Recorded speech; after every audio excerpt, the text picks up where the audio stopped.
This list summarizes the major expeditions to the Yellowstone region that led to the creation of the park and contributed to the protection of the park and its resources between 1869 and 1890.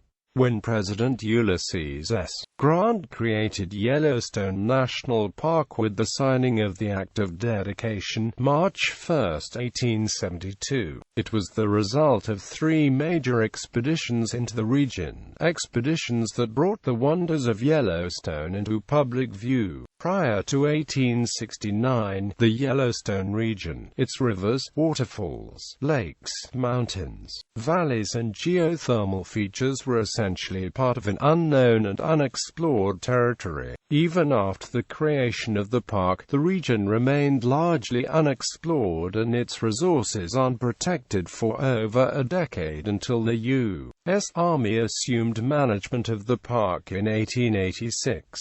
Even after the U.S. Army took control, legal protection of the park's resources was limited. From 1869 until 1890, a number of notable expeditions contributed not only to the creation of the park, but to a broader public, social and scientific understanding of the park, its resources and wonders. This understanding ultimately led Congress and the federal government to adopt much stronger laws to protect the park and its resources, culminating in the Lacey Act of 1894. Pre-creation expeditions. Cook-Folsom-Peterson Expedition of 1869. The Cook-Folsom-Peterson Expedition of 1869 was the first organized expedition to explore the region that became Yellowstone National Park. The privately financed expedition was carried out by David E. Folsom, Charles W. Cook and William Peterson of Diamond City, Montana, a gold camp in the Confederate Gulch area of the Big Belt Mountains east of Helena, Montana. The journals kept by Cook and Folsom, as well as the personal accounts to friends, were of significant inspirational value to spur the organization of the Washburn-Langford-Doane expedition, which visited Yellowstone in 1870. Washburn-Langford-Doane Expedition of 1870. The Washburn Expedition of 1870 explored the region of northwestern Wyoming that a couple years later became Yellowstone National Park in 1872. Led by Henry Washburn, Nathaniel P. Langford, and under U.S. Army escort led by Lt. Gustavus C. Doane. The expedition followed the general course of the Cook-Folsom-Peterson expedition made the previous year. During their explorations, members of the party made detailed maps and observations of the Yellowstone region, exploring numerous lakes, climbing several mountains and observing wildlife. The expedition visited both the upper and lower Giza basins, and after observing the regularity of eruptions of one geyser, decided to name it Old Faithful, since it would erupt about once every hour. The first widely publicized accounts of the region resulted from this expedition and occurred when Langford lectured about the expedition in the East during the winter and spring of 1871 and published his Wonders of the Yellowstone in Scribner's in May 1871, and Lt. Doane circulated his official report throughout the Department of War. Hayden Geological Survey of 1871. The Hayden Geological Survey of 1871 explored the region of northwestern Wyoming that became Yellowstone National Park in 1872.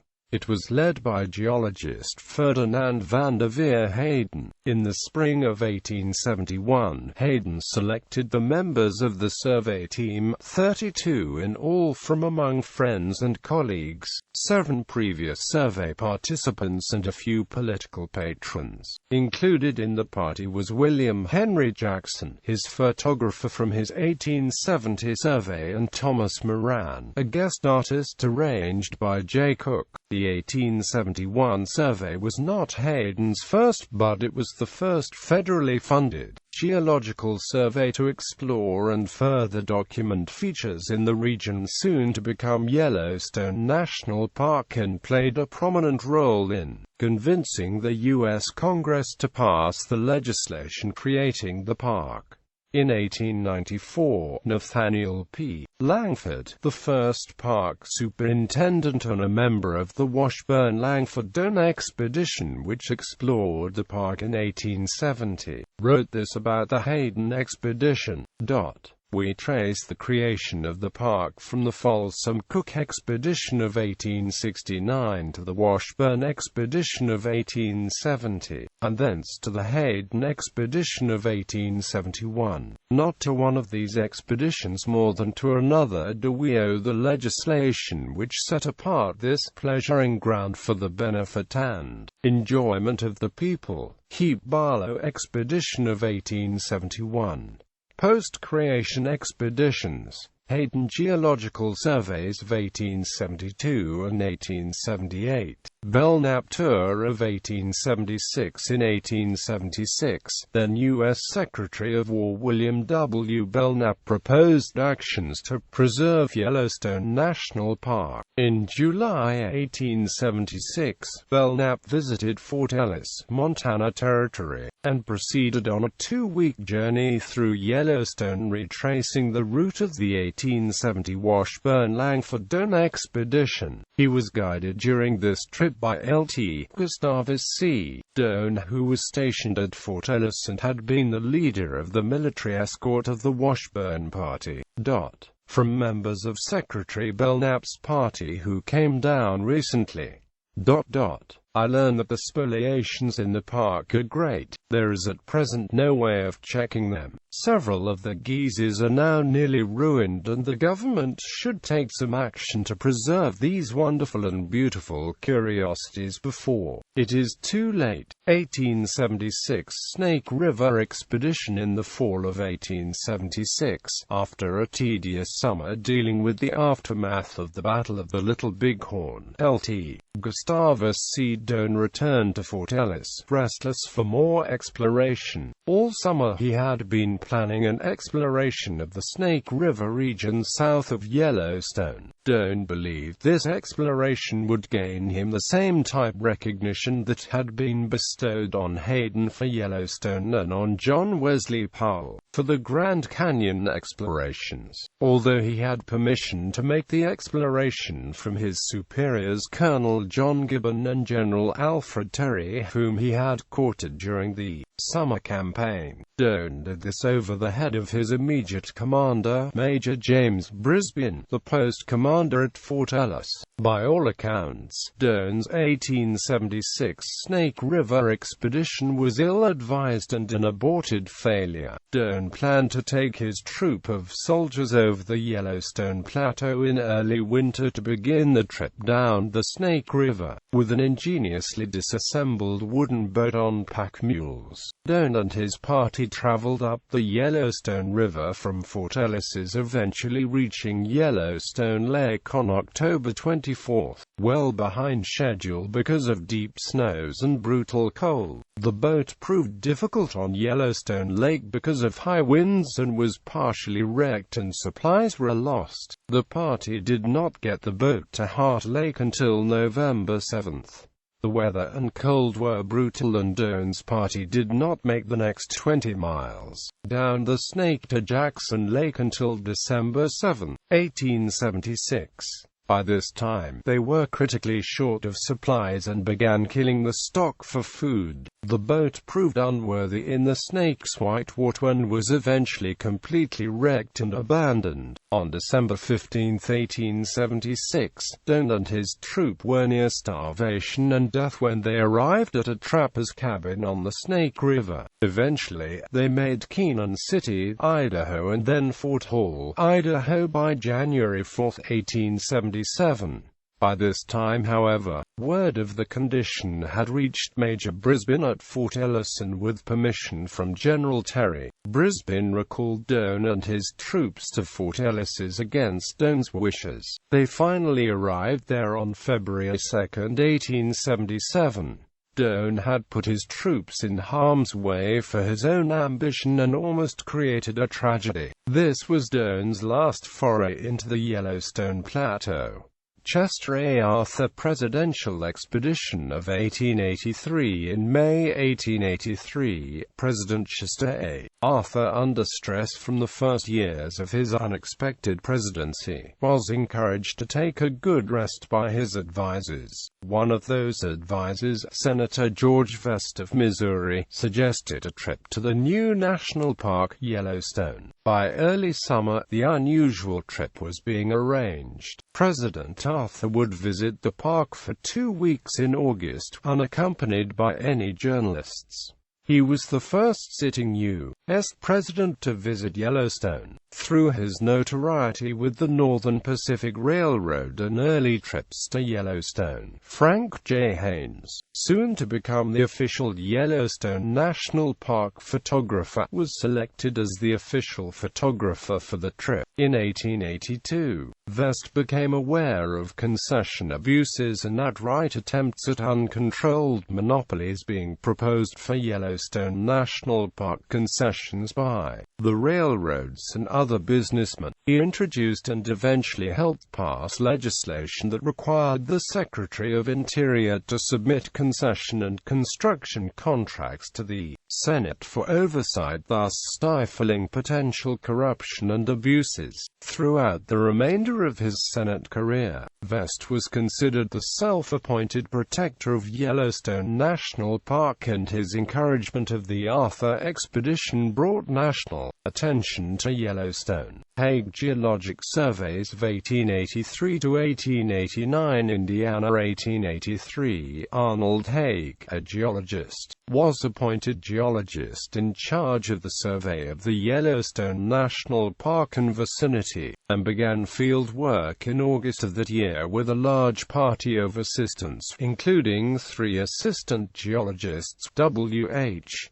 Weed, G.M. Wright, and J.P. Iddings, a physicist, William Halleck, a chemist, F.A. Gooch, a professional photographer, William H. Jackson, and a disbursing clerk, C.D. Davis. The completion of the Northern Pacific Railroad later in the summer attracted general attention to the region and added to the interest taken in the natural phenomena for which the park has become famous. Besides the geological features of the region, which were the special object of the survey, the park was to be converted into a national pleasure resort for persons interested in geysers, hot springs, and natural scenery of a remarkable character. It was to be placed under guard as a huge game presence and was subsequently set aside as a forest reserve and a protected reservoir for the headwaters of the 2 great rivers, the Yellowstone, Missouri, and the Snake, Shoshone. In the prosecution and advancement of these diverse phases of development of the Yellowstone National Park, Hague took an active and prominent part, urging their importance upon the government authorities in Washington and advising as to the proper administration of the laws and regulations, whereby the various features of the park could be preserved in the best manner, while its functions as a pleasure resort, game and forest reserve were properly maintained. He was an ardent advocate of the preservation of the striking features of the region in the natural state, for placing hotels and other buildings where they would not mar the attractiveness of the localities to which they were tributary. He was a vigorous opponent of the attempt to introduce a railroad in the national park. In the study of the region, he was especially interested in the geysers and hot springs, but maintained a general oversight of the detailed investigations of his assistants into the geological structure of the region, which consists mostly of igneous rocks with several mountain ranges of stratified rocks. Portions of the area were investigated in detail by Hague himself. The region surveyed was more than 3,000 square miles in extent, and the field work continued for 7 seasons, from 1883 to 1889. The following year Weed and Eddings, under the charge of Haig, explored and mapped their geology of the area north of the Yellowstone National Park, known as the Livingston Quadrangle. Schwatka Winter Expedition of 1887. In December 1886, Arctic explorer Frederick Schwatka planned a winter tour through the park. The expedition was sponsored by the New York World newspaper and the Century magazine. The expedition started at Mammoth on January 5, 1887. On skis and snowshoes, pulling sleds laden with gear, Schwatka, Frank J. Haynes and 11 other guides made their way from Mammoth to Norris in 2 days. By the time the group got to Norris, the cold and altitude had gotten to Schwatka and he had to abandon the tour. Haynes and 3 other guides Haynes knew and could depend on decided to continue on visiting both the lower, upper Geyser basins and Yellowstone Falls before trouble struck. In an attempt to get to Yancey's from Canyon, the party got stranded for 72 hours on the slopes of Mount Washburn in a frigid and blinding snowstorm with little or no food or shelter. They almost perished. Once the weather cleared, they made their way to Yancey's to recuperate before returning the Mammoth. The 29-day tour of the park on snowshoes covered nearly 200 miles, with temperatures varying -10 degrees Fahrenheit to -52 degrees Fahrenheit below zero. Despite the problems on Mount Washburn, Haynes returned with 42 photographs of Yellowstone in the middle of winter, the first ever taken during that time of year.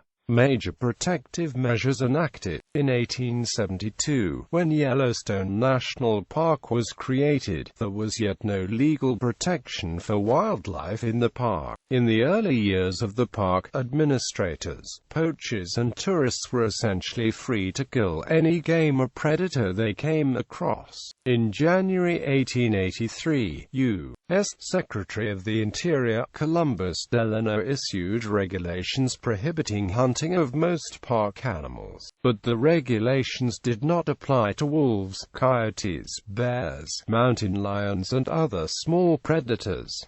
Shortly after the U.S. Army took over administration of the park on August 20, 1886, Captain Moses Harris, the first military superintendent, banned public hunting of any wildlife, and any predator control was to be left to the park's administration. In March 1894, Edgar Howell, a poacher from Cook City, Montana, was captured by Captain G. L. Scott, U.S. Army, and a patrol of soldiers for killing bison in the Pelican Valley section of the park. Unfortunately, there were no laws that would allow prosecution of Howell, and he could only be temporarily detained and removed from the park. Shortly after his capture, Frank J. Haynes, park photographer Emerson Huff, noted Western author, and Billy Hofer, a noted backcountry guide, encountered Scott and Howell as Howell was being escorted back to Fort Yellowstone. Haynes captured the encounter on film, and Huff telegraphed a story back to his publisher, Forest and Stream. The story prompted George Bird Grinnell, editor of Forest and Stream, to lobby Congress for a law to allow prosecution of crimes in Yellowstone. The result was the Lacey Act of 1894.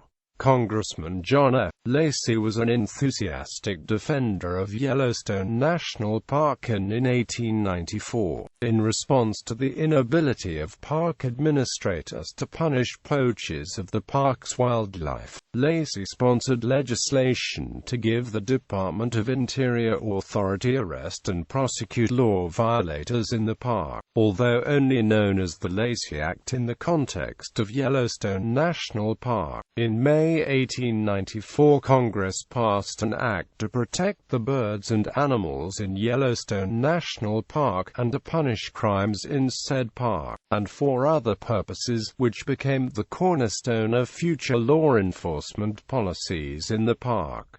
The act resulted in the appointment of John W. Meldrum as the first U.S. Commissioner in Yellowstone, a position he held until 1935.